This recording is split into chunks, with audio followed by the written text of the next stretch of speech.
ये कुरान शरीफ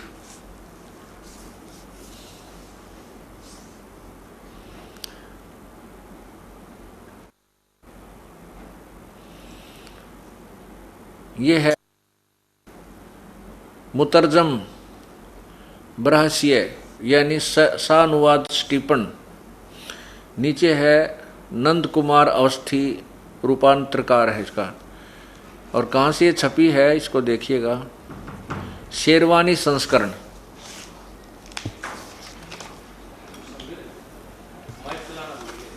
अब देखिएगा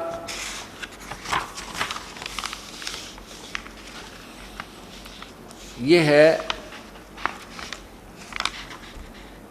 जालिकम किताबु ला रैब फीही सलाल फीही। इसका अर्थ है कि यह वह इस्लामी किताब है जिसमें कोई संदेह की गुंजाइश नहीं है। नीचे देखिएगा कुरान शरीफ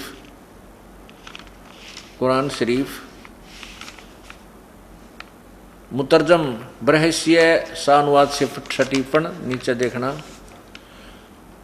शास्त्रीय अरबी पद्धति पर नागरी लिपि में। नीचे देखना शेरवानी संस्करण। और ये देखना मौसम बाग सीतापुर रोड लखनऊ से ये छपी है, प्रकाशित हुई है। इसकी सूरत फुरकानी ये प्रश्न नंबर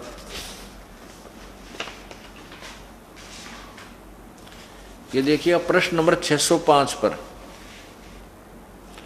नीचे आइएगा। यह है सूरतुल फुरकानी 25। नीचे आइए, ये 52 नंबर आयत आपको दिखाते हैं। ये देखना आयत नंबर 52। इसमें क्या लिखा है यहाँ देखना। कुरान शरीफ का ज्ञान दाता, कुरान शरीफ का ज्ञान देने वाला अल्लाह अपने पैगंबर मोहम्मद जी को, हजरत मोहम्मद से कह रहा है कि तो ए पैगंबर तो काफिरों का कहा न मानना और इस कुरान की दलीलों से उनका सामना बड़े जोर से करो। अब इसमें क्या लिखा है, संस्कृत देखो इसकी। यहाँ इधर आइए, हम अब संस्कृत पढ़ते हैं। ये नीचे 52, बिल्कुल नीचे ये 52 है। इसमें ये कबीरन शब्द लिखा, कबीरन, कबीर कहो, कबीरन कहो। यहाँ देखना ये है फला तुतियल काफिरन व जाहिदुम बिही जिहादन कबीरन। ये कबीरन, इसमें क्या लिखा है कि हजरत मोहम्मद को कुरान शरीफ का ज्ञान बोलने वाला अल्लाह कह रहा है, ए पैगंबर तुम काफिरों का कहा न मानना और इस कुरान शरीफ की दलीलों से उनका सामना बड़े जोर से करना। इन्होंने कबीर का अर्थ बड़ा कर दिया, कबीर का अर्थ बड़ा कर दिया कबीरन का। अब यहाँ इसका अर्थ ये बनता है कि कुरान शरीफ के ज्ञान देने वाला अल्लाह, जिसको हजरत मोहम्मद जी अपना भगवान मानते थे, वो कह रहा है कि मैं तुझे जो कुरान में ज्ञान दे रहा हूँ इस पर विश्वास करना। और ये काफिर लोग इस कुरान के ज्ञान को नहीं मानेंगे, वो कबीर को परमात्मा नहीं मानते, तो उनके साथ संघर्ष करना, लड़ना नहीं, तो उनकी बात मत मानना, उनकी बातों में मत आना। तो ये कौन है वो कबीर? अब 53 में श्लोक आयत में कहा है कि वो परमात्मा है जिसने 2 दरियाओं को मिला चलाया, जिसने सारी सृष्टि रची और जिसने सब या जितना भी 7 दिन में सृष्टि रची और 6 दिन में सृष्टि रची, 7वें दिन तक प्रजा बैठा। ये देखिएगा। अब यहाँ इसमें अब यहाँ देखिएगा 58 नंबर आयत में यहाँ लिखा है 57, इसका यहाँ देखना, ये लिखा है वह तवक्कल अलल हिजाहली या युतुम वैसे बहु, ये सारा है यहाँ लिख रहे इवादी कबीरा। अब हम इतना तो हमें भी नहीं आती है अरबी, लेकिन हिंदी कर रखी है इन्होंने, उससे बहुत कुछ बात बन जाती। यहाँ इवादही, इबादत माने पूजा होती है, इवादही माने पूजा के योग्य, वो खबीरा, खबीरा कहो चाहे कबीरा कहो, उन्होंने वहाँ कबीरन का अर्थ भी बड़ा किया है। 58 नंबर आयत में खबीरा का अर्थ भी इन्होंने बड़ा किया। 59 में देखना, फिर ये देखना, ये है अरहमानु फसल बिही खबीरन, खबीरन का अर्थ भी बड़ा किया, खबीरा कहो कबीरा कहो कबीर कहो। तो यहां देखिएगा, अब हम इन ये 52 नंबर आयत की हिंदी आपने पढ़ी थी, अब 53 की पढ़ो। और वही है जिसने 2 दरियाओं को मिला चलाया, एक का पानी मीठा प्यास बुझाने वाला और एक का खारी कड़वा, और दोनों में एक आड़ और मजबूत रोक बना दी। और वही है वो कबीर नामक अल्लाह, वही है जिसने पानी की बूंद से आदमी को पैदा किया, फिर उसको साहिब नसब यानी किसी का बेटा या बेटी, और ससुर वाला यानी किसी की का दामाद बहू बनाया। और तुम्हारा परवरदिगार हर चीज का करने पर शक्तिमान है। अब देखो, गीता ज्ञान, कुरान शरीफ का ज्ञान देने वाला अल्लाह कह रहा है कि वो परमात्मा तेरा जो भगवान है वो सर्वशक्तिमान, वो कबीर नामक भगवान है। आगे लिखा कि और अल्लाह के सिवा ये काफिर जो हैं, ये काफिर अल्लाह के सिवा ऐसों को पूजते हैं जो न उनको नफा पहुंचा सकते हैं और न उनको नुकसान पहुंचा सकते हैं। अब 55 में क्या कहा, और काफिर तो अपने परवरदिगार से पीठ दिए हुए हैं, मुंह मोड़े हैं, अर्थात वो आन उपासना करते हैं, अन्य देवी देवताओं की पूजा करते हैं। और वे ए पैगंबर, हमने तुमको खुशखबरी सुनाने और सिर्फ अजब से डराने के लिए भेजा है। आगे देखो, इन लोगों से कहो कि मैं तुमसे इस अल्लाह के हुक्म पर कुछ मजदूरी नहीं मांगता हूँ, हाँ जो चाहे अपने परवरदिगार तक पहुँचने की राह इख्तियार कर ले। अब 57 में, अब 58 में क्या लिखा, कहा कि ए पैगंबर, वो कबीर खबीरा जो शब्द लिखा है उसका अर्थ देखना।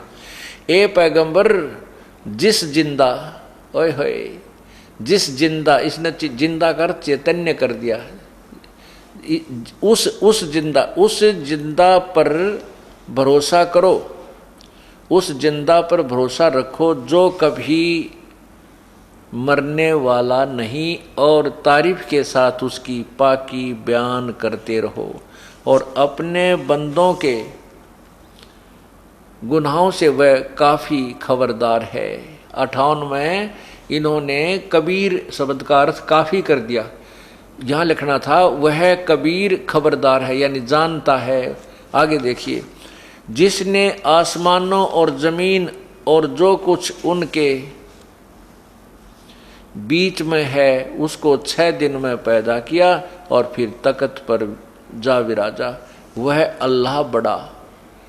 कबीर का अर्थ इन्होंने बड़ा कर दिया, वो अल्लाह कबीर बड़ा रहमान दयालु है। तो उसकी खबर किसी बाखबर इल्म वाले से पूछ देखो। अब यही तो आपने पवित्र गीता जी में पढ़ा कि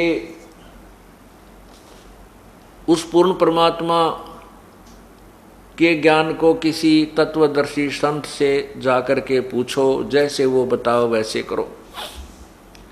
और यही प्रमाण पवित्र कुरान शरीफ ने बता दिया कि कुरान शरीफ के ज्ञानदाता कौन है। ये ज्योति निरंजन ब्रह्म, जो समक्ष नहीं आता, प्रत्यक्ष नहीं होता, गुप्त रूप से प्रेरणा करते, आकाशवाणी करके या कोई संदेश वाहक देकर अपने इस ज्ञान को प्रचार करवाता है। और वो साथ में प्रभु से डरता है, डरता हुआ उस परमात्मा का भी ज्ञान, उसके विषय में जानकारी भी देता रहता है और साथ में अपने अज्ञान से भी वो प्रचार करवाता रहता है।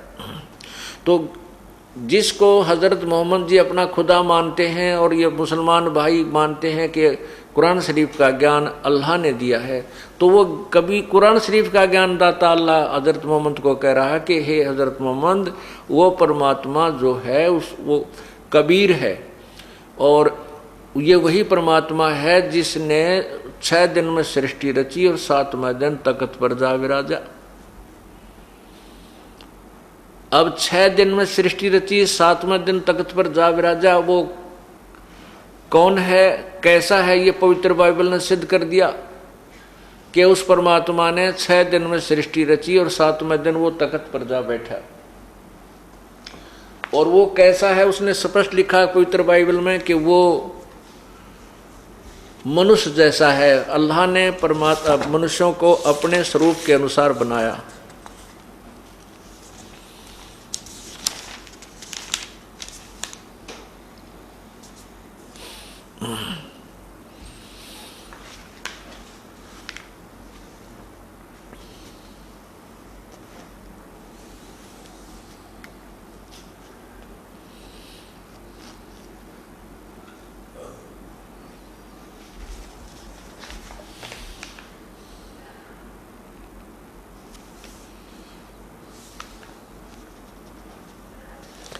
अब ये देखिएगा पवित्र बाइबल में ये स्पष्ट किया है कि परमात्मा ने 6 दिन में सृष्टि रची, अपने काम को समाप्त किया और 7वां दिन विश्राम किया। ये लिखा है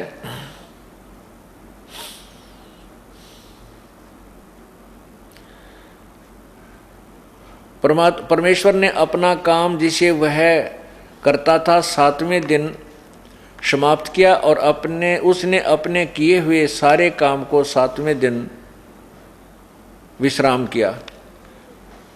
अब परमेश्वर ने 7वें दिन जो को आशीष दी कि वह पवित्र ठहराया, क्योंकि उसमें उसने सृष्टि की रचना के अपने सारे काम से विश्राम किया। यानी 7वें दिन, तो ये जो पवित्र बाइबल वाला ज्ञान है कुरान शरीफ के अंदर, ये कम से कम 50% लिखा हुआ है।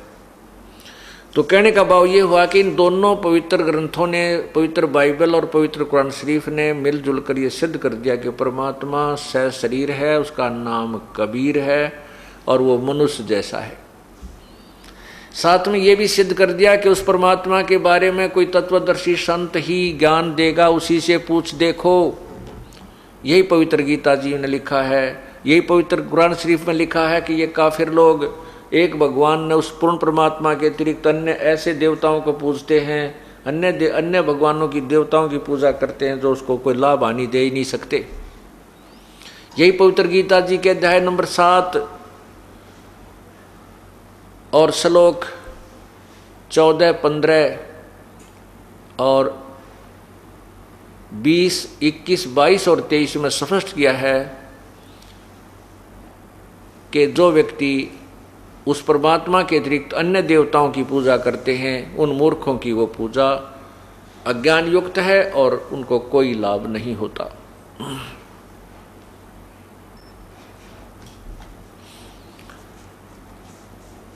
अब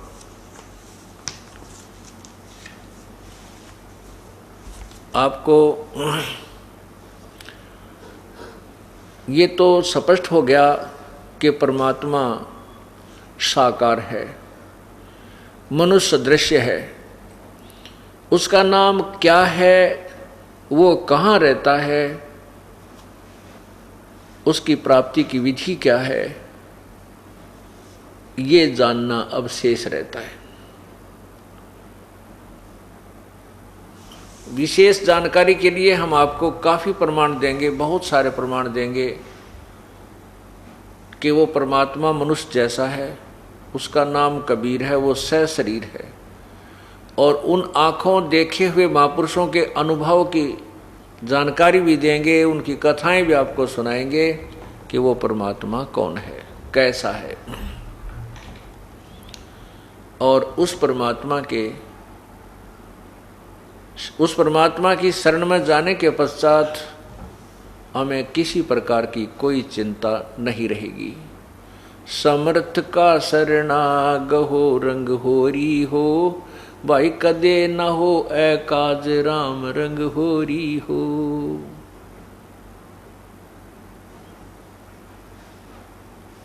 अब उस परमात्मा की महिमा, उसकी जानकारी पूर्ण परमात्मा की प्रारंभ की जाएगी।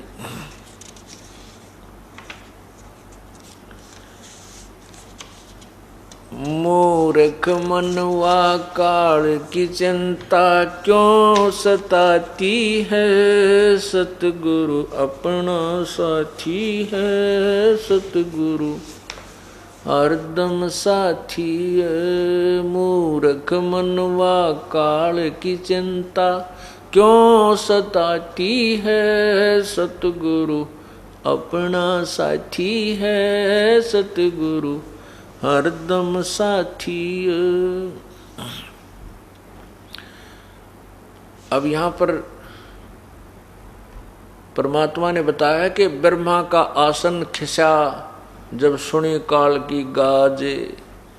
ये ज्योति निरंजन जो भगवान है, ब्रह्म है, ये काल है, जो गीता जी के 11वें अध्याय के 32वें श्लोक में कहता कि अर्जुन मैं काल हूँ, सबको खाने के लिए प्रवृत्त हुआ हूँ और इन सब न खाऊंगा।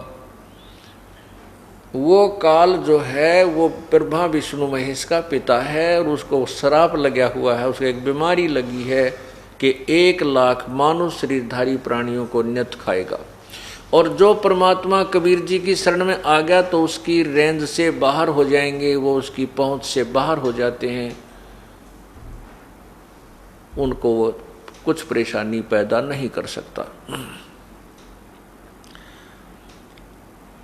अब यहाँ हमें 24 घंटे हर समय चिंता बनी रहती है, चाहे कोई कितना बड़ा अधिकारी है, चाहे राष्ट्रपति प्रधानमंत्री भी क्यों ना, पूरी पृथ्वी का राजा भी क्यों नहीं है, उसको भी यहाँ कोई न कोई चिंता सताती रहती है। किसी को बीमारी की चिंता है, किसी को और कोई राज्य में कोई दिक्कत होने की चिंता है। तो जब हम भगवान के चरणों में आ जाएंगे तो हमें कोई कष्ट नहीं आने देगा, और छोटा मोटा कोई कष्ट आएगा तो हमारे बहुत भयंकर जो पहाड़ से भी बड़े दुख को टालने के लिए प्रभु थोड़ा सा कष्ट आने देगा। जैसे संत सतगुरु शरण में आने से आई टले बला, जय मस्तक में सूड़ी हो भाई कांटे में टल जा। जय भाग्य में हमारी किस्मत में सूली टूटना हो, फांसी टूटना हो, मृत्यु की सजा हो तो कांटा लाग के टल जा। पूर्ण संत की शरण में आने से ये लाभ हो जाता है। एक समय की बात है, परमात्मा प्रभु का एक अपने नाना रूप बना करके परमात्मा आते रहते हैं कबीर जी, और संतों को संत रूप में अपनी भूमिका करते रहते हैं। एक समय की बात है कि गांव के बाहर एक संत रहता था और उसने वहाँ पर एक आश्रम बना रखा था छोटा सा।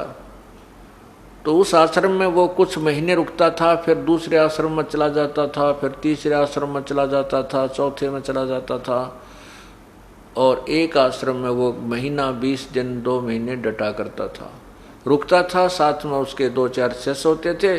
तो गांव वालों ने, जो उनके शिष्य थे, उन्होंने उस संत की सेवा के दिन बांट रखे थे।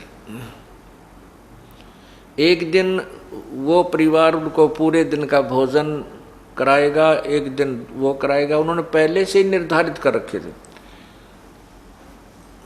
तो इसी प्रोसीजर के अंतर्गत, इसी रूटीन में ये सब काम चल रहा था। एक दिन एक बहन जो संत की शिष्या थी, उसकी बारी आ गई खाना खिलाने की, और परमात्मा की कृपा होनी हुई, उसका दूध फट गया। दूध फट गया तो उस बहन ने सोचा आज तो बात बिगड़ेगी, जय गुरु जी के लिए खीर नहीं बनाई तय। एक मुश्किल से तो 1 महीने में नंबर आया है, और आज खीर ना बनी तो बात बिगड़ जाएगी। वो एक पड़ोसन के घर गई, जाके बैठ गई। पहले कोई वस्तु मांगने से पहले शिष्टाचार के नाते कुशल मंगल पूछी जाती है। उस सत्संग में जाने वाली बहन ने, जो नए सत्संग में जाने वाली बहन थी, उसके घर में जाके कहा कि बहन कुशल तो है। उस बहन ने कहा कि बहन के कुशल बताऊं, आपको सब पता है, छोटा सा बेटा था, मेरा छोटा सा बालक था, लड़का, उसी समय पति की मृत्यु हो गई थी। फिर मैंने सोचा था इस बच्चे ने पाल पोस दूंगी, बड़ा होगा, इसके आस पर मैं अपना दिन तोड़ रही थी कि बड़ा होकर के ये लायक निकलेगा और अपने काम ने संभाल लेगा। यो ऐसा निकम्मा हो गया, शराब पीने लग गया, नशे करता है, मेरी एक भी बात नहीं मानता, सारी सारी रात पता नहीं कहाँ घूमता रहता है, कभी देर से आता है, कभी सवेर से आता है, काम को कहती हूँ तो मानता नहीं है। मैंने तो रो रो के अपनी आंखें खराब कर ली है, क्या करूं, कहाँ जाऊं, कहाँ मरूं। तब उस बहन ने कहा, बहन आप सत्संग में जाने वाली बहन ने कहा कि आप मेरे साथ सत्संग में चला करो, वहां जाने से आपका दुख हल्का हो जाएगा।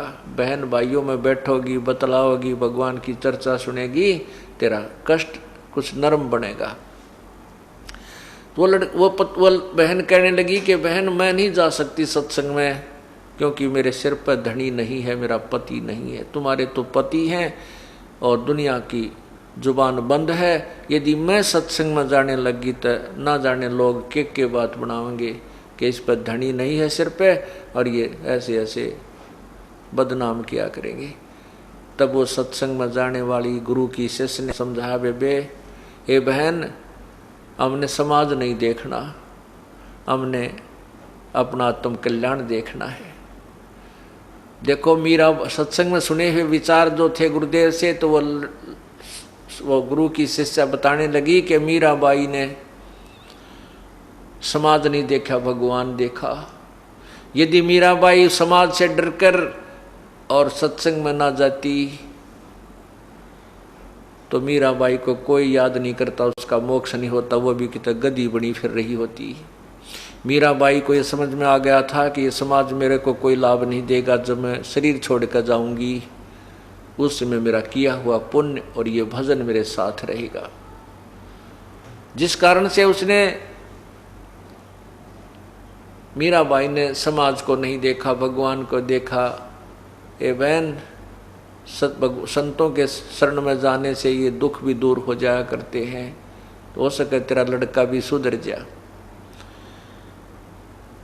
अब उस बहन की ये बात सुनकर कहने लगी, बहन गुरु शिष्य, जो गुरु की शिष्या थी, उसकी बात सुनकर वो अनुपदेशी जो उपदेश नहीं ले रही थी, वो कहने लगी, बहन मेरे बस की बात नहीं सत्संग में जाने की। हाँ तो आप कैसे आना हो गया तेरा? तो जो सत्संग में जाने वाली यानी गुरु की शिष्या थी, वो कहने लगी, बहन आज मैंने गुरुदेव का भोजन देना था, मेरा सेवा का नंबर है और हमारा दूध फट गया। आपके घर ताजी ब्याई गाय है, मुझे दूध दे दे, और चाहे उधारा दे चाहे मोल दे दे। उस बहन ने आओ देखा ना ताओ देखा, दूध काट के उसी टाइम निकाल करके भैंस के थनों से खुट्टी का टांग रखा था, बाल्टी ज्यों की तो भरी हुई, उठा के वह बाल्टी सारी की सारी उसके पात्र में डाल दी और कहने लगी, बहन जी आप ये दूध ले जाओ। अब वो गुरु की शिष्या ने कहा, बहन कुछ तो रख ले घर के लिए। अके नहीं, आज तो सारा ही ले जा, इसने मेरे भी भाग जाग जाएंगे, महात्मा जन भगत जन भोजन खाओगे हैं, और आप ले जाओ। अब पुण्यात्माओं अच्छे काम में सहयोग दे तो पुण्य बन जाते हैं। और अच्छे काम में जो बाधा करता उसको पाप लग जाते हैं। अब वहां से उस बहन के पुण्य शुरू हो गए, परमात्मा में उसका सिर हो गया, उसमें उसका साझा बन गया। उसी दिन से वो आहार संतों ने खाया, भक्तों ने खीर खाई।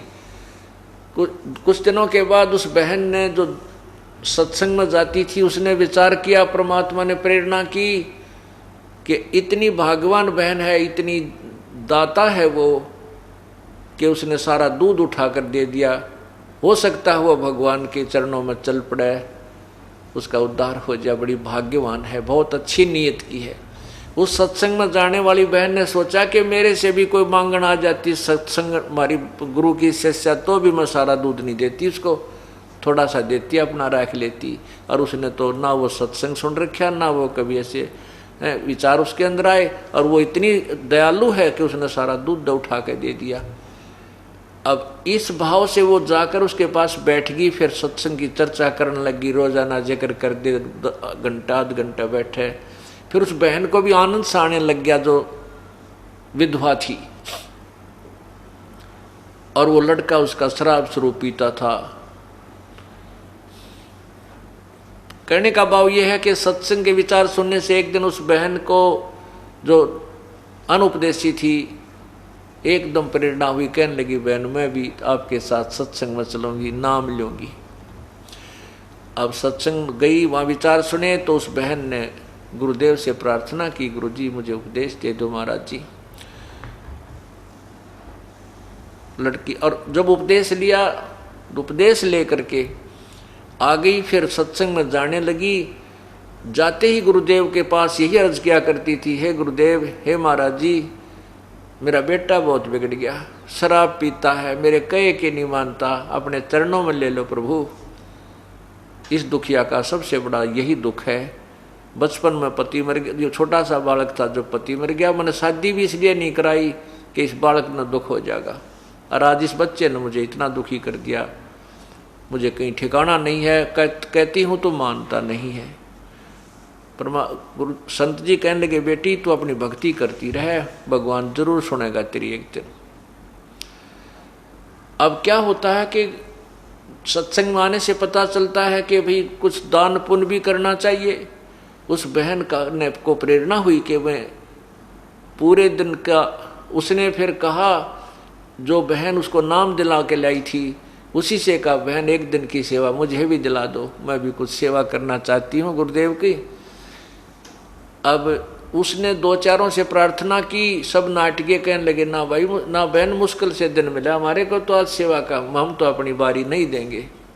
उस बहन ने जो उसको नाम दिला के लाई थी, उसी ने अपने टर्न में से शाम के समय का भोजन दे दिया। बहन सुबह का तो मैं खिलाऊंगी, अगली जो बारी आई तो शाम का तू खिला दिए। तो बड़ी खुशी हुई उस बहन ने, जो नई सत्संग में गई थी, पहली बार उसने सेवा का मौका मिला, खुशी खुशी में खीर बनाई, हलवा बनाया, रोटी बनाई, सब्जी बनाई, और इस रुचि में आज गुरु जी को खिला के आऊँगी, भक्तों को खाना खिलाऊंगी। अब क्या हुआ, खेल कुदरत का हुआ, बहन खाना बना रही थी, उसको बुखार हो गया, बहुत ज़बरदस्त बुखार हो गया, और इतना हो गया कि वो 10 कदम नहीं चल सके। अब उस बहन ने अपने आप को कोसा, देखे भगवान आज तो मुझे मुश्किल से अवसर मिला था वो गुरुदेव की सेवा करने का, और आज ये बुखार बन गया, मैं 10 कदम नहीं चल सकती। और वो बेटा ऐसा नालायक से आवत आवर ना भी आवर, आ भी गया तो कया ना माने, वो कति नहीं जाओ, और आज मैं सेवा नहीं कर पाऊंगी तो मुझे कभी भी टर्न नहीं मिलेगी, मुझे कभी सेवा का मौका नहीं मिलेगा, मेरा जीवन व्यर्थ हो जाएगा। इतने में वो लड़का आ गया। वो लड़का आ गया तो उसको उसकी माँ ने कहा, बेटा मेरा एक छोटा सा काम कर दे आज तू। वो बोला कि क्या क्या काम है माँ? बेटा मैंने ऐसे ऐसे नाम ले लिया गुरु जी का, और ऐसे ऐसे वो तेरी चाची ताई से मैंने शाम का सेवा मांग रखी है, गुरु जी का भोजन दे करना बेटा, मेरा बुखार हो गया देख। अब वो लड़के ने माँ का हाथ पकड़ के देखा, बोला माँ बुखार तो बहुत तेज है तेरे। तो उसकी माँ बोली, बेटा ये रोटी मैंने बांध डाल रखी है और तू आश्रम में दे आ। वो थोड़ी सी दूर पर आश्रम था, 1 किलोमीटर दूरी पे। तो वो उस लड़के ने के स्कीम बना रखी। उस लड़के ने, हाँ, तो वो लड़का नाट गया, अकना मैं ना जाऊं, मैं ना देखा हूं तेरे गुरुजी का भोजन। उन्होंने के स्कीम बना रखी, वो चोरी करने लगे। और उन्होंने उस अपने साथियों से मिलकर उस बहन के लड़के ने और अन्य साथियों ने सलाह बना रखी कि रात्रि के समय राजा के महल में चोरी करांगे। रानियां के 9-9 लाख के हार होते हैं, इतना बढ़िया सोना होता है, और उसको लावांगे और मालो माल हो जावांगे, ऐसे मकान बनावांगे, खूब दारू पिया करेंगे। बच्चे थे जैसे अपने मन में मियाँ मिट्ठू बने वो। उन्होंने स्कीम बनाई कि रात्रि में 12 बजे उस मंदिर में इकट्ठे होंगे, वहाँ आ जाना, फिर वहाँ से चोरी करने चलेंगे। अब उस लड़के ने तो वो 12 बजे दिखे थे, कहीं मैं सत्संग में चला जाऊं और मैं लेट हो जाऊं और मेरे साथी चले जाऊं चोरी करने, तू पीछे रह जा, तुझे आज हार ना मिले ना सोने क्या, तू कंगाल रह जाएगा। उसने उस अपने नुकसान को देखते हुए माँ को कति मना कर दिया कि मैं नहीं देखा हूँ तेरे गुरुजी का भोजन। अब वो माँ असहाय होगी, वो बोली रे निकम्मे तू आजाद युग मेरे आजाद युग काम कर दे बेटा, जिंदगी में तने काम नहीं कहूँगी। और वो मेरी साथन थी बहन, वो भी जा चुकी है, अगर मैं उसके हाथ से भी पहुंचा देती, सब जा चुके हैं सत्संग में जाने वाले। तो उसने वह नो कह रोन लगी बैठ के एक तरफ, और तो कोई चारा के चला। वो 15-16 साल का हो रहा था, छोटा बालक होता, धमका दे, पीट दे, खुरका के भेज दे। एक तरफ जाके कोण में बैठ के खूब रोए, ए भगवान इसी पापन को क्यों जन्म दो थे, मुश्किल से सुथरी अशुभ कर्म करने का अवसर मिला था, आज ये विभाग में कोई ना मुझ पापन के। तो उस लड़के ने दया आ गई मन में कि देख माँ बहुत दुखी हो रही है, अरे बा तो 8 बजे हैं, तो दिया घंटा लग जाएगा, गणित गणा 9-10 बजे तो ही फारिग हो जाएगा। तो उसने कहा ला माँ रोआ मत, ला मुझे दे, कहाँ रखा हो, दे के आता हूँ। तो उसने बेचारी ने वो खाना पकड़ा दिया, तो वो लड़का लेकर खाना चल पड़ा। अब वो प्रतिदिन प्रार्थना किया करती थी, गुरुदेव आपके मेरे बेटे ने शरण में लेना। जो सत्संग में बहन भाई जाया करते थे, उन्हें देखा कि उस बहन का लड़का आज रोटी ले आ रहा है, लेकर आ रहा है। तो सब ने खुशी हुई कि गुरुदेव ने बड़ी सुनी, उसका बेटा भी शरण में आ गया। तो उन्होंने कहा गुरुजी आज वो बहन जो आपसे बार बार प्रार्थना किया करती थी, मेरा बेटा बिगड़ गया, उसको शराब पीता है, आज वो आपका खाना लेकर आया है। आपने बड़ी सुनी, उस बहन की बहुत दुखी थी। उस लड़के ने कहा कि गुरुजी कहाँ है, महाराज जी कहाँ हैं। उन्हें सत्संग गए हुए भक्तों ने कहा भाई महाराज जी स्नान करने गए हैं, अभी आ जाते हैं। तो आध घंटा और लग गया, गुरुजी स्नान करके आए इतने, और उसको वो उंगलियां पे मिनट गिने कि कहीं तू लेट हो जा, चोरी ना कर पावे, तुझे वो धन ना मिला है। महाराज जी आए, आसन ला रखा था खाना खाने के लिए, वहाँ वो खाना उन भक्तों ने खोल कर गुरुदेव के सामने रख दिया। तो गुरुदेव ने कहा बेटा आ जा, तो मेरे निकट बैठ जा। बताने लगा बेटा बीड़ी शराब तम्बाकू नहीं पीनी चाहिए, मनुष्य जीवन ऐसे नहीं मिलता, इसमें परमात्मा का नाम लेना चाहिए बेटा। महात्मा ने सोची तो न्यों थी कि वह माई बहुत दुखी रहे बेचारी, अरे बच्चे ने समझा दो 2 मिनट इसकी बात समझ में आ जाओ, यू नाम में ले ले। लेकिन वो लड़का ने बोला बाबा जी रोटी खा जल्दी, मैंने देर हो है, शिक्षा की जरूरत नहीं मुझे तेरी की, मेरी माँ बीमार होगी इसलिए मैं खाना लेकर आ गया, न मैं ना हूँ तुम्हारे पास। वो महात्मा जी ने सोचा बात लड़की ठीक रो है, निकम्मा बिल्कुल ही, तो बोलन का भी ना बेरा। इसने खाना खा लिया और उसने खाना खाते ही ठाक वो बर्तन और भाग लिया। अब वो दौड़ा आ रहा था, रास्ते में उसके पैर में कांटा लग गया, सूल चल गई अच्छी पूरी लंबी, और वह लग के अंदर टूट गई, शरीर के उस पैर के अंदर ही टूट गई। अब वो लंग करता हुआ घर में प्रवेश हुआ। जो बर्तन लेकर गया था वो वहाँ आंगन में जाकर पटक्का मारे और कहने लगा, गया था तेरे सत्संग में, मेरे पैर में कांटा लग गया, आज के बाद भेजिए, मैंने कभी उस पाखंडी के पास कभी नहीं जाऊं, मेरे पैर में कांटा लग गया। अब उस माई ने सोचा, उस बहन ने सोचा, देख मैं किसी दुर्भाग्यन हूँ, हे परमात्मा या क्या बनी, क्या आज ही इसका यूँ कांटा लगना था? ये तो ऐसा निकम्मा है, ना खुद जा सत्संग में, ना मन न जान दे आज के बाद। हे प्रभु ये बहुत माड़े भाग मेरे। तो माँ थी, उसने उठी, सोचा कोई बात नहीं, बाद में देखी जाएगी क्या होगा। तो कहा, बेटा के लाग गया तेरे? अग मेरा कांटा लाग गया, देख कितना लंबा युट, दर्द बहुत हो रहा है। तो रात्रि का समय था, उस समय तो माँ ने फर्स्ट एड करके उसका पट्टी बांध दी, बेटा सुबह कांटा निकाल लेंगे, तो निकला नहीं। वो कोई तेल पानी का फवा फवा बांध दिया करते हैं, वो नरम हो गया। तो सुबह उठ कर उसने माँ ने उसका कांटा निकाल दिया। उधर से वो चोरी करने नहीं जा पाया, उसके साथियों ने आध घंटा बाट इंतजार किया, वो चोरी करने के लिए राजा के महल की तरफ चल पड़े।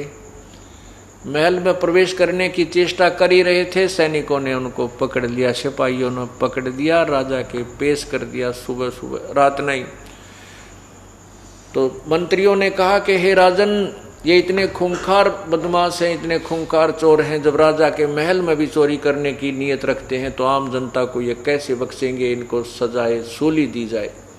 राजा ने मंजूर कर दी कि आज शाम को 4 बजे इनको सूली तोड़ दो सरेआम। अब उनके गले में सुबह सुबह 8 बजे उनके गले में गाल का पट्टी कि हम अपराधी हैं, हम राजा के महल में चोरी करने जा रहे थे, सोच रहे थे हम चोर हैं, आज शाम के समय हमारे को सूली पर चढ़ाया जाएगा, कोई सुनता हो तो ऐसा पाप कभी मत करना। ऐसा उनके गले में पट्टी बांध रखी, उनके मुख से कलाते हुए काला मुंह करके सारी नगरी में एक विशेष बैंड बजाते हुए वो राजा घुमाया करते, राजा के नौकर सैनिक घुमाया करते थे कि उनको देखकर और प्रजा डर जाए, कोई चोरी ऐसी गलती ना करे, इस दृष्टिकोण से। अब उसके साथियों को वो पुलिस वाले गढ़ते हुए पीटते हुए ला रहे थे और कह रहे थे, बोलो हम चोर हैं, राजा के घर चोरी करने की सोच रहे थे और आज हम शाम को 4 बजे सूली पर चढ़ाए जाएंगे, हमारी मौत हो जाएगी, कोई भी चोरी मत करिए। ऐसा वो नगरी में घूमते हुए आ रहे थे। तो जब वो एक विशेष प्रकार का बैंड बजता था तो सभी ये देखने के लिए अपने घरों से बाहर आ जाते हैं नागरिक कि देखें इन्होंने क्या कसूर कर दिया, क्या अपराध किया है। वो दोनों माँ बेटा भी अपने घर के बाहर आकर खड़े हो गए। अब उस लड़के ने देखा कि ये तो मेरे साथी हैं और इनको आज शाम को सूली तोड़ा जाएगा, जिनके साथ मैं चोरी करने के लिए जाना चाहता था। अब वो कहते हुए आ रहे हैं कि हम चोर हैं, हम राजा के घर चोरी करने जा रहे थे हमारे, और कोई भी आज हमें शाम को 4 बजे सरेआम उस स्थान पर सूली तोड़ा जाएगा, यानी मेरे को सजाए मौत दी जाएगी। अब वो लड़का ने तो पहचान दिया अपने साथी। माँ को क्या पता था कि ये इससे के मित्र हैं। माँ तो अपना जाकर जब वो चले गए आगे को घर से, माँ तो अपना काम लागी, झाड़ू झप्पात करने लगी, और वो लड़का अपनी माँ के पास जाकर रोने लग गया और माँ के सीने से लग कर बुरी तरह रोने लग गया।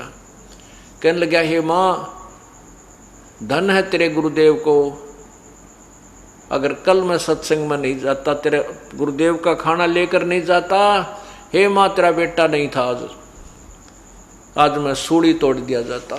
अब माँ नौकर निकम्मे, क्यों सूली तोड़ दिया जाता, तू क्यों डर गया इतना, मेरा बेटा कोई चोर थोड़ा ही है। माँ ने ये नहीं मालूम था कि चोरी करता, इतना जरूर पता था कि ये शराब स्वरूप तो पी लेता है। तब उस लड़के ने सारी कहानी बताई, माँ मैं पक्का चोर हो गया था और आज रात में मैंने इनके साथ जा कर के चोरी करनी थी, अगर मैं तेरे गुरुदेव का भोजन लेकर नहीं जाता और मेरे पैर में कांटा ना लगता, माँ तेरा बेटा नहीं था। अब उस समय उस बालक ने सारी याद आवा है कि जब मैं मर जाता माँ तेरा क्या होता आप कैसे जीती। यानी इस तरह के विचार उस परमात्मा की कृपा से उस अनाड़ी बालक में मालिक ने वो सोशल छिद्र करके उस बालक को सीधा कर दिया और फिर माँ के साथ जाकर उसने गुरुदेव से उपदेश लिया, अपना जीवन कल्याण कराया।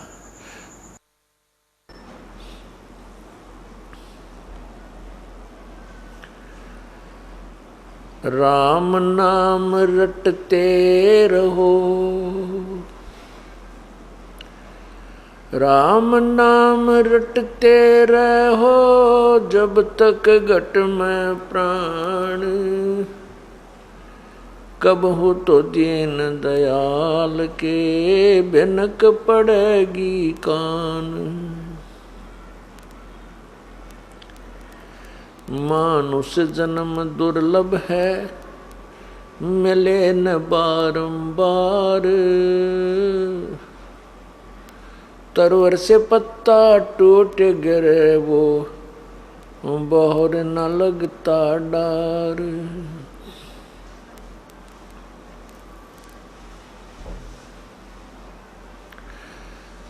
बंदे तो कर बंदगी, जय चावे दीदार,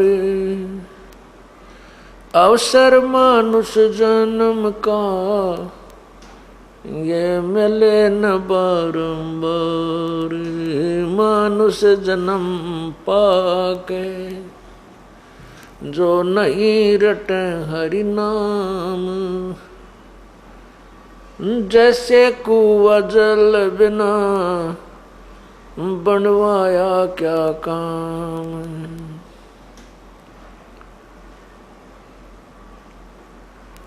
लौट सको तो लूट लो, राम नाम की लूटे,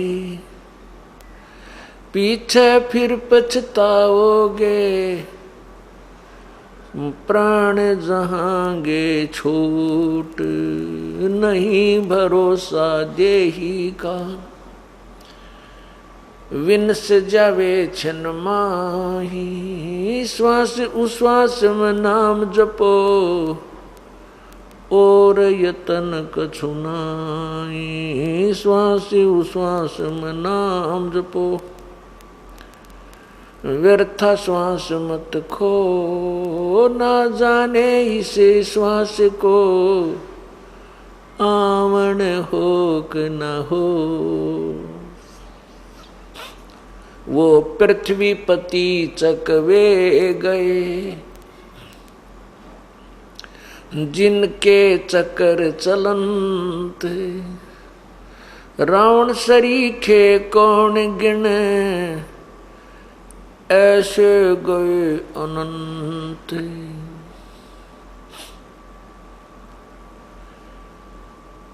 कबीर सब जग निर्धना,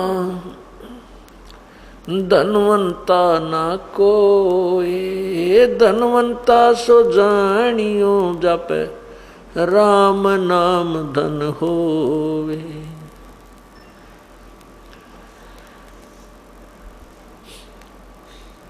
परम पिता परमात्मा सर्व सृष्टि रचनहार कबीर बंदी छोड़ की असीम कृपा से ये 5 दिवसीय सत्संग 14 जून सन 2008 को प्रारंभ हुआ। आज ये 3रा दिन है उस परमपिता की महिमा का ये गुणगान चल रहा है।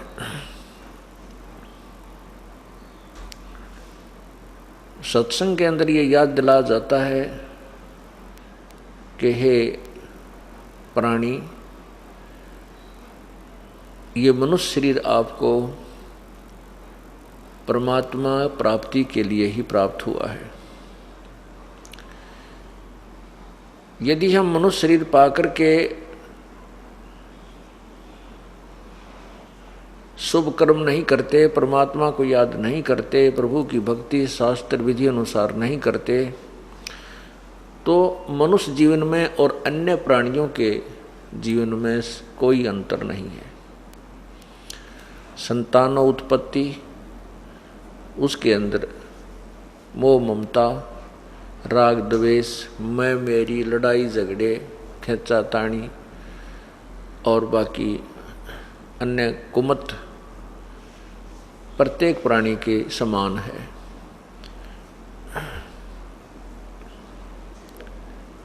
परमात्मा ने मनुष्य शरीर एक ड्रेस दी है, एक पोशाक है। ये अन्य प्राणियों से भिन्न है। जैसे विद्यार्थी विद्यालय में जाता है, विद्यालय में जाने वाले विद्यार्थी की पोशाक भिन्न होती है। वो विद्यार्थी कहलाता है, उसकी ड्रेस से ही पहचान हो जाती है ये किसी स्कूल का विद्यार्थी है, किसी विद्यालय का विद्यार्थी है। और जो विद्यार्थी विद्यालय में जाता है, उसको विद्यालय में प्रवेश प्राप्त है और वो शिक्षा ग्रहण, वो स्कूल में विद्यालय में ना जाकर के इधर उधर भटकता रहता है, वो बच्चा अपने उद्देश्य से वंचित रह जाता है, वो अशिक्षित रह जाता है, फिर उसको विद्या का लाभ नहीं प्राप्त होता। जो बच्चे विद्यालय में जाते हैं, प्रवेश प्राप्त है, वो अपने तन मन से शिक्षा ग्रहण कर रहे हैं और अध्यापक के द्वारा बताया गया होम टास्क, स्कूल टास्क सारा कर रहे हैं, तो वो बच्चे अपना जीवन सफल कर लेते हैं, शिक्षा सफल कर जाते हैं। आगे जाकर के वो कोई उच्च अधिकारी लगता है, कोई अच्छा व्यवसाय में अपना परफेक्ट हो जाता है, बढ़िया अपना रोजगार कर लेता है। और अन्य बच्चे जो शिक्षा से वंचित रह गए, स्कूल में विद्यालय में प्रवेश भी प्राप्त किया लेकिन पढ़ाई नहीं की, वो फिर क्या बनते हैं? वो मजदूर बनते हैं, भूखे मरते हैं। उनके बच्चों के पास ना समय पर रोटी होती है, ना पैरों में जूता होता है, ना ठीक से कपड़े पहना पाते हैं। उसके विपरीत जो बच्चे अपनी पढ़ाई कर गए, उनके बच्चे अच्छे मकानों में रहते हैं, अच्छा आहार करते हैं, गाड़ियों में चलते हैं। ठीक इसी प्रकार जो आज भक्ति नहीं करेंगे, जिनको मनुष्य शरीर प्राप्त है, उनको समझो परमात्मा पाने वाले विद्यालय में प्रवेश प्राप्त हो चुका है। वो उनको ये अलग ड्रेस जो मिली है इसलिए प्राप्त हुई है कि ये विद्यार्थी हैं, जितने भी मानव हैं। और मानव शरीर पाकर जो नहीं रटे हरि नाम, फिर जैसे कुआ जल बिना बनवाया क्या काम। जैसे कुआ खोद रखा है, बना रखा है, उसके ऊपर अच्छी छतरी भी बना दी है, जल उसमें है नहीं, तो वो नाम कुआ अवश्य है उसका, लेकिन गुण कुएं वाले नहीं हैं। जो मनुष्य शरीर पा करके मानव शरीर, स्त्री या पुरुष का, ये मानव शरीर कहलाता, ह्यूमन बॉडी। ह्यूमन बॉडी यानी मानव शरीर कहलाता है। तो इसी प्रकार जो मनुष्य शरीर प्राप्त करके परमात्मा की भक्ति नहीं करता है, दान धर्म नहीं करता है, बुराइयों से दूर नहीं है, तो उसमें वो मनुष्य वाले गुण नहीं हैं, अन्य प्राणियों वाले ही गुण हैं। फिर बताते हैं, मानुष जन्म दुर्लभ है, ये मिले न बारंबार, तरवर से पत्ता टूट गिरे, वो बोर न लगता डारे। ये मानुष जन्म दुर्लभ है। ये मनुष्य शरीर बहुत ही कठिनता से प्राप्त होता है। बहुत ही पुण्य कर्म जब आपके संचित कर्मों में होते हैं, उनके आधार से आपको मानव शरीर प्राप्त होता है। और मानव शरीर प्राप्त करके हम भगवान नहीं भगते हैं, तो पूर्व जन्म की पुण्य कर्मों को हम यहीं खत्म कर जाते हैं। यहाँ पर कार भी हो जाती हैं, कोठियाँ भी होती हैं, अच्छी नौकरी, अच्छा उच्च अधिकारी भी बन जाता है, मंत्री, मुख्यमंत्री, प्रधानमंत्री भी अपने पुण्य से, ये प्राणी पूर्व जन्म के पुण्य से ही बनता है। यदि भविष्य में शुभ कर्म नहीं करता है, दान पुण्य नहीं करता है, पूर्ण संत की शरण नहीं जाता है, तो ये प्राणी, वो चाहे भले राजा भी क्यों ना है, अपने पूर्व जन्म की कमाई को, पुण्यों को समाप्त करके और खाली होकर जाता है। और नेक्स्ट जीवन, उसका अगला जीवन जो है अन्य प्राणियों का होता है। कबीर हरि के नाम बिना, कबीर हरि के नाम बिना ये राजा रसब होए, मिट्टी लदे कुमार के भाई घास न डाले कोई। क्या बनेगी उस राजा के साथ जो परमात्मा की भक्ति नहीं करता? वो कहते हैं अगले जन्म में गधा बनेगा।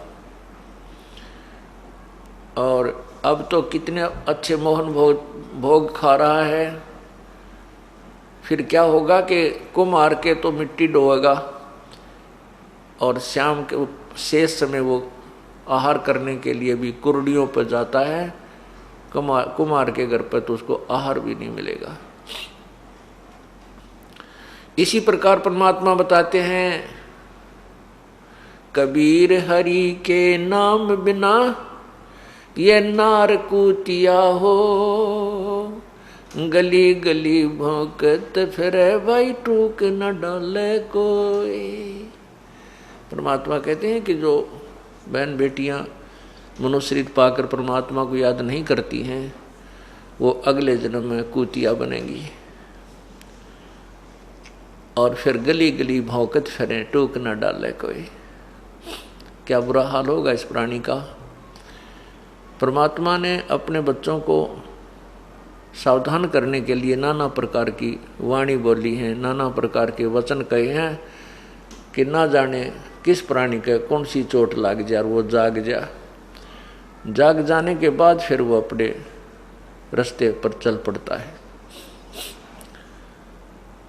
क्या बताते हैं, बीबी पड़दर थी वो डोडी लगे थी बारे, अब गात उघाड़े फिरती हैं वो बन कुतिया बाजारी। वो पर्दे की सुंदरी सुनो संदेशा मोरे, गात उघाड़े फिरती हैं वो करें सरायों सोरे। नक बेसर नक पे बनी पैर थी हार हमेल,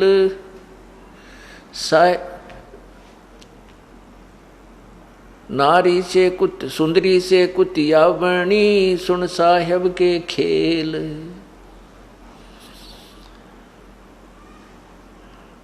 कितनी मार्मिक बात बताई है।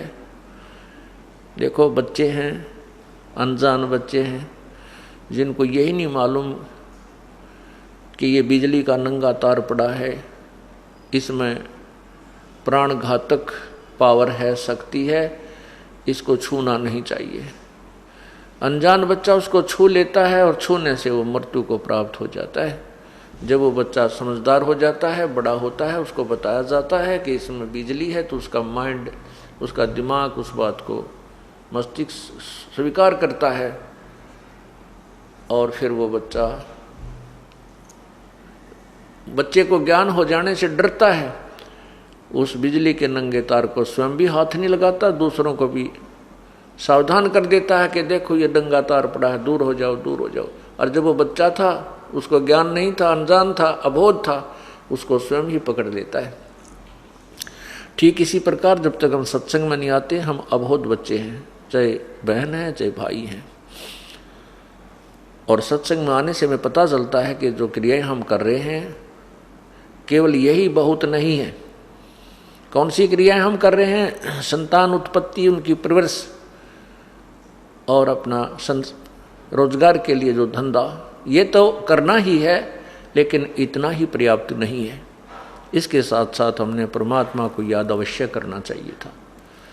उसके याद ना करने से ये सारा का ये जो आपका है ये अन्य प्राणियों जैसा ही बताया है। तो सत्संग में आने से ये ज्ञान होता है, फिर डर लगता है। कहते हैं भय बिन भक्ति नहीं हो। अब हमें भय होगा कि कहीं हम पशु ना बन जावें, पक्षी ना बन जावें, कुत्ते और कुतिया ना बन जावें। अब क्या बताते हैं कि वो पर्दे की सुंदरी, सुनो संदेशा मोर, मेरा एक संदेश सुनो। परमात्मा स्वयं बता रहे हैं कि जो लड़कियां, जो बहन बेटियां रानियां थी, पर्दे में रहा करती थी, बाहर भी नहीं आने देते थे उनको इतने अच्छी सुविधाएं थी, और एक से एक सुंदर वस्त्र पहना करती थी, सुंदर आभूषण, महंगे आभूषण पहनती थी, बहुत ही बहुमूल्य आभूषण पहना करती थी, गले में सोने के कई लाख रुपए की रानियां कई लाख रुपए का हार पहनती थी गले में। वो तो कोई बात नहीं, परमात्मा ने आपको जैसी सुविधा दी है वो आपके पूर्व जन्म के पुण्य हैं, उनको ही प्राप्त कीजिए, परंतु परमात्मा को याद अवश्य कीजिए। सिर्फ इतनी सी बात बताना चाहते हैं संतजन के जो क्रिया तुम कर रहे हो इसमें एक सब्जेक्ट और ऐड कर लो, और कुछ भी बात नहीं है। हाँ, बुराई तो त्यागनी पड़ेगी, बुराई तो मनुष्य जीवन में करनी ना चाहिए। बीड़ी, शराब, मांस, तम्बाकू, चोरी, जारी, ठगी, बकवाद, ये तो मनुष्य से अलग जो कैटेगरी बनाई जाती हैं, जो जिनको राक्षस कहते हैं, उन्हीं वो करते हैं। ये अच्छा काम मनुष्य या बुरा काम मनुष्य नहीं करते हैं।